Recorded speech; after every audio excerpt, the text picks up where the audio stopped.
Meanwhile, it's time to talk about something that has been hotly awaited, and actually Google surprised us all by shipping early on Friday, actually it was Thursday, Halloween Day. Google put the Nexus 5 on sale, their successor to the very popular Nexus 4. This is a line of phones starting with the Nexus 1, which was, in my opinion, one of the best Android phones I ever had. I loved my Nexus 1. They're made by Google, or made for Google by companies, in this case LG for the Nexus 4 and 5. But Google doesn't allow any junk from the manufacturer, and because they're sold at the Google Play Store, there's no carrier cruft on it either. It is a pure Google experience. Now, the original Nexus 1 was designed to bypass the carriers. Google learned their lesson. They realized they do need the carriers. So the newest Nexus, the Nexus 5, is available on everybody but Verizon. You can buy it from Sprint. You can buy it from T-Mobile and AT&T. I bought this from the Play Store. Here's the amazing thing on the Nexus 5, the price. So this is a 32 gig Nexus 5. They also sell 16 gigs. Unlocked, unsubsidized 16 gig Nexus 5 is $350. For $400, you can get the 32 gig. Now, you do make some sacrifices. No SD cards, just like the Nexus 4, and no removable battery. There's no serviceable parts inside. And that's unfortunate. That's one of the things I like about Android phones, but not this one. They've replaced the glass back. I have the old Nexus 4. This was kind of interestingly stylish. It had a glass back and front, which also made it very fragile, but kind of cool looking. I have to be honest, when I reviewed the Nexus 4, I gave it a do not buy because I thought the screen quality was low. It wasn't as good as many of the phones on the market, the top of the line Android phones.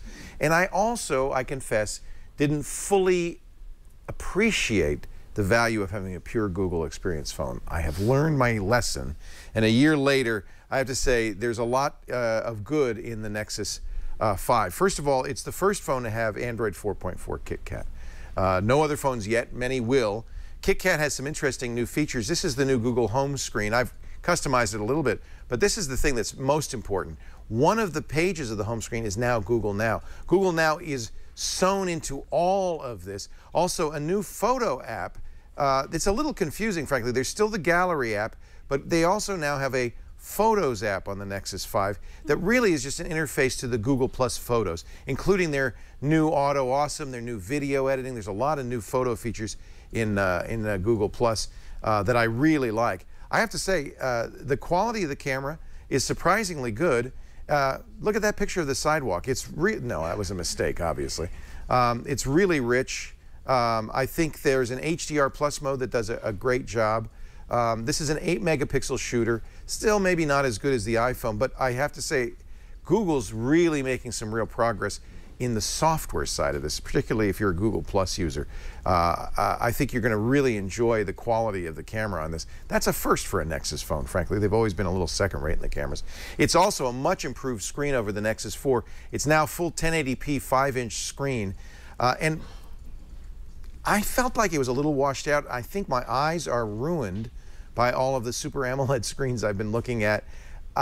It's the thing that really works well is if you have to use this in bright sunlight. I've never seen a phone work so well. It's about this bright in bright sunlight. It is as good in bright sunlight as it is in the dark. There's a lot to be said for that. Of course, you don't have to use the Google launcher. Like every Android phone, you can use your favorite launcher. I'm just showing you the original Google launcher just so you can see what it looks like. You know, it's an impressive phone, and boy, for $350, that you gotta say that's probably the best deal on an Android phone. When you buy Nexus, you're also buying the guarantee that Google will update these phones first. So when the next generation of Android comes out, it's certain that you will get it before anybody else does because it's a pure Google experience. Of course, you have full access to the Google Play Store. You'll get the latest version of the Play Store. It's a little bit changed. You'll get, now the menu is over here on the left. You'll get that Photos app. It's a very impressive phone. A couple of us have already got our Nexus 5. Chad loves his. He said it's the best phone he's ever used. Yeah, it's an IPS LCD screen. Looks pretty good even at an angle. It feels a little bit low contrast, maybe a little washed out over bright to me. In fact, one of the reasons I have a black wallpaper on that is to reduce that feeling of kind of over bright. But maybe that's because I've been spoiled by other other phones and other screens. Compared to the Moto X, now I gotta say, in my opinion, the Moto X is still the best Android phone out there. It's very close to a pure Google experience, but Motorola, a Google company, has added features that are still not on the Nexus 5. Things like the Motorola Assist, which know when you're in a meeting or on driving a car or asleep and automatically silence the phone so that you don't have to worry about getting woken up in the middle of the night. That'll automatically send out text messages if you want while you're in meetings. Those kinds of things are really nice features. The shake to open. But this does have one thing that the Moto X has. When the phone's unlocked, you can say, "Okay, Google," and the phone will respond. And it just did. It just did. And I think that's really a nice feature. The hands-free, no button to push.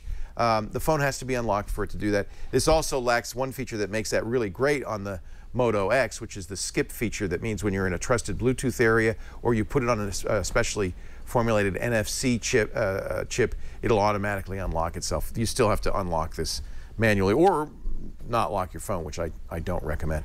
Another nice feature that I expect to be in more and more Motorola phones in time is the tap to pay. It's got NFC in the back. You can set it up with a variety of applications. Of course, Google hopes you'll use Google Wallet.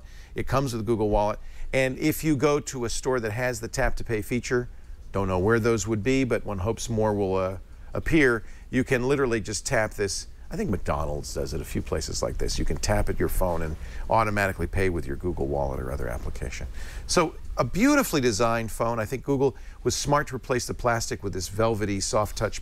They replaced the glass with the velvety soft touch plastic. Much improved camera software. The photosphere is better. The HDR Plus is excellent.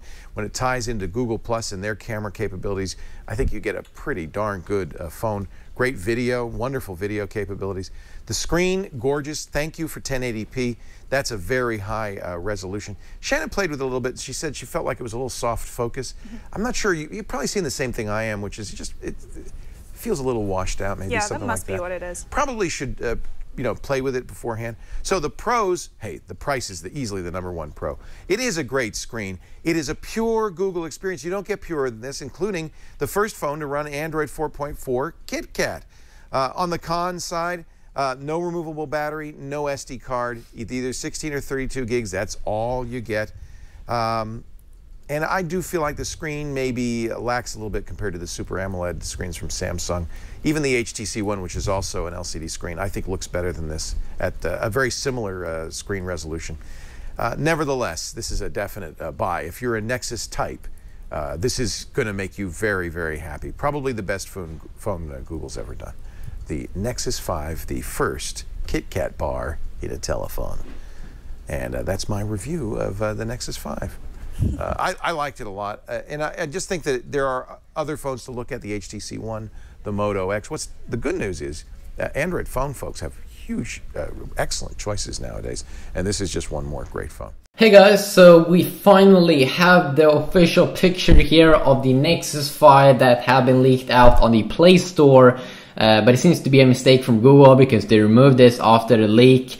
But you can see it here. We have been getting multiple leaks out, but this is the real deal. And you can see there on the back the beautiful Nexus text there in, is it landscape mode or something? You can see the amazing camera there. That looks pretty cool, pretty high tech. It looks extremely interesting. It looks like some kind of polycarbonate soft material over here. And you definitely have changed the back there compared to the Nexus 4. The Nexus 4 had like a glass back that wasn't really good, I think, but this definitely looks better. It looks so clean. The sides look extremely thick though, but it looks interesting. I like it also with the new Android 4.4 KitKat. You can like see the background and everything because this phone obviously is gonna have the latest version of Android probably when it will get announced. Of course, this is also an LG phone that shares a lot of similarities to LG's the Optimus G2 that's out on the market right now. I haven't picked it up because I've been having problems now with I'm trying now to get my Sony Xperia Z1 back because that one broke down, but I might pick up these phones in the future. We'll see. I still have a lot to do with the Note phone, the new Note phone from Samsung, and a bunch of other stuff that I want to do. So this phone will go for $349 unlocked in the US, and of course price will be higher at other places, but it surely looked nice. Here we have another picture here from the carrier Telus, where you can see another background here, and it looks interesting. So I can't wait to see this device. Of course, 5-inch display. It's probably not going to be the 32GB variant that can cost $349. Probably it's going to be a 16GB variant, which kind of sucks, but well, it's better than nothing. So just quickly look here at the first official picture of the brand new Nexus 5, and I gotta say it looks extremely sexy, but I'm not sure if it looks too wide or too thick on the sides over there. So yeah, quickly look. Peace out.